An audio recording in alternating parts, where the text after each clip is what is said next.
How to use Google Maps Street View on mobile.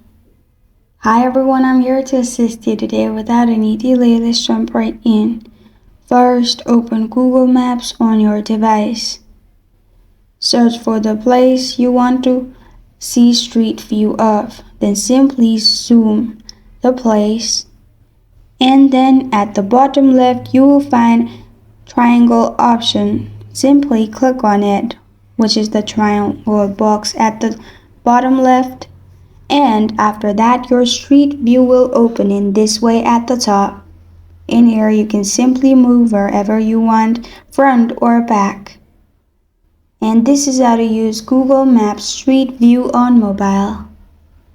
Thank you for joining me today. If this video helps you out, please leave a like and subscribe for more. Got a question or want to suggest a topic? Comment below. Thank you for watching.